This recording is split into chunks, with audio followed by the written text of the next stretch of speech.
Kimingaw na magkaog tinulang manok sa Pilipinas.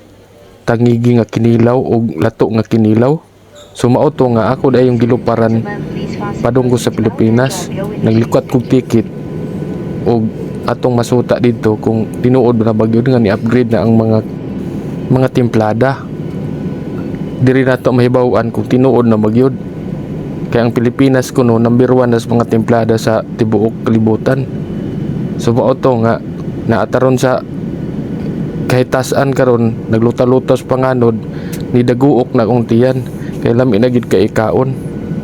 Pagtugpan ako sa Cebu ni adto din ko si SM kahit na ako na dito ang lamian nga mga putahe ilabi na sa Berto Pinoy Liempo ani sa SM og sa ilaang food court.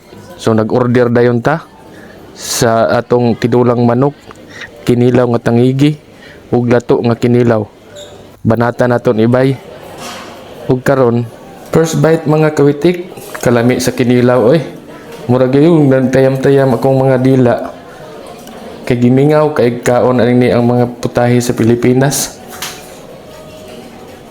Agoy kalami sa lato gihansak na, nagpiti-piti nagyong dila ni Boywitik ani.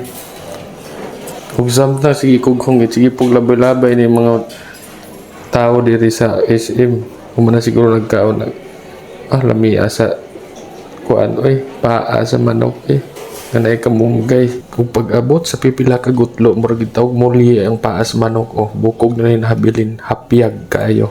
Ug imong makita ang naong sa busog na kaayo.